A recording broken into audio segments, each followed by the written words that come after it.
Think back. When was the last time you were almost crying to be complimented, to be recognized that what you did and who you are made a difference? And think back now what a well placed, sincere compliment would have done for you. And think back what the lack of a compliment did to you.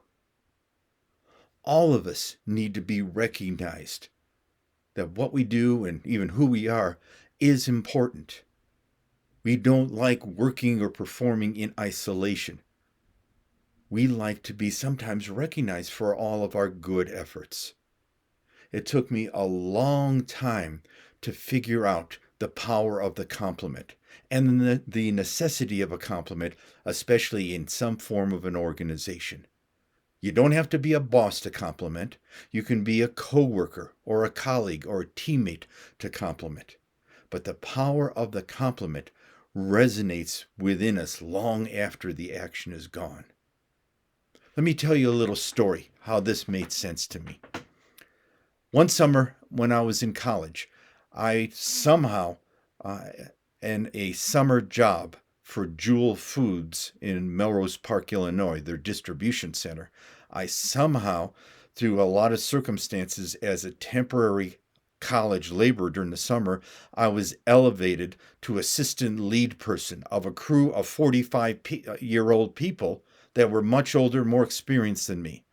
Then the supervisor became ill, and I turned out to be the supervisor of this crew, and they ate me alive. It was great sporting for them to see if we can make this college kid miserable today. And I tried everything. Of course, this was in night shift, so none of the senior bosses were there to support me. So they made my lives miserable, and I was the butt of their jokes. I tried everything. I tried being nice guy. That didn't work. I tried being hard ass. They laughed at that. I tried reprimanding them. They laughed at that. So out of desperation, I saw that at Northwestern University in Evanston, Illinois, just north of Chicago, there was a free lecture by a University of San Diego professor who no one knew at the time by the name of Dr. Ken Blanchard. And so I said, I have nothing else to lose. So I went into Chicago and found the lecture hall and sat in the back, not knowing why I should be there. And Ken said this. He said, most managers in organizations follow what he called seagull management. And I said, well, seagull management, I don't know what that was. He said, yes, most managers are like seagulls. They're never around, then all of a sudden swoop down out of nowhere, squawk, make a lot of noise, crap on people, and fly off. Have you ever had a seagull manager? Most of us have, because they don't know any better. They think that their only way of doing things is reprimanding.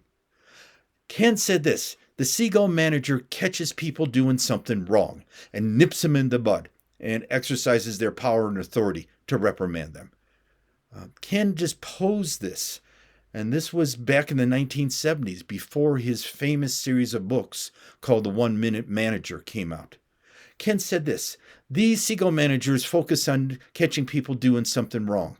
What would happen if we based our communications on catching people doing something right? Wow. And that was the strategy. And the specific tactic to that strategy was to learn how to give a compliment. And so that night I went back to crew and said, all right, you guys win. You've made my life miserable. And they're elbowing each other. And I said, okay, short of a safety violation, I will not nip you on the butt. The only time I'm going to talk to you is when you do something right. And they giggled and went off. And it took me a couple days to figure this out, that I was becoming one of those seagull managers, that I had to start changing my mental radar to start catching people doing something right. The things they did. But I didn't know how to give a compliment. I don't know about you, but I grew up in a blue-collar family that believed that God only granted you 17 compliments to give out during your entire life. so you had better hoard those compliments. Then it dawned on me. The simplest compliment to give was the two words, thank you. So that was an easy start for me. I started doing that. I went up there and thanked people for doing a job. I thanked people for pitching in, thanked people for doing overtime. I said, hey, thank you. And then I had to learn how to make that more sincere. And I start feeling that a lot more. One of the things that I felt I was never recognized for, I was one of those quiet people that always consistently did his job. Being sensitive to that, I started looking around on the crew for the quiet people who consistently did their jobs. And I made it a point to go thank them for it. You heard the phrase, the squeaky wheel gets the grease. Well, the consistent wheel never gets any kind of recognition. So I start going up to some of these workers and giving them a compliment, thanking them for consistently doing their jobs. I told them I recognize that. It took me a while to start seeing the power of the compliment.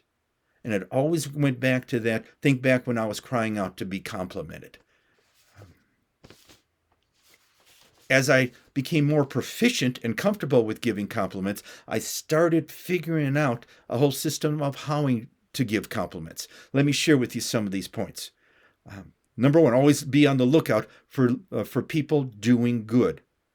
And then go out of your way to compliment them while they are doing that action. Get past my reluctances of hoarding the compliments. Make it sincere, make it genuine, make it real. And then be specific about the complimenting. What did they do well? What initiative, what character traits did they exhibit on that? Be very specific on that, and then take it the next step.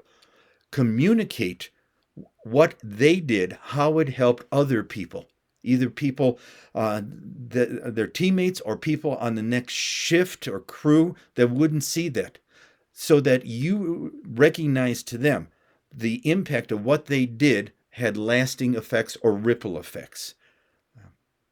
Again, the most important basic compliment to give is the sincere thank you.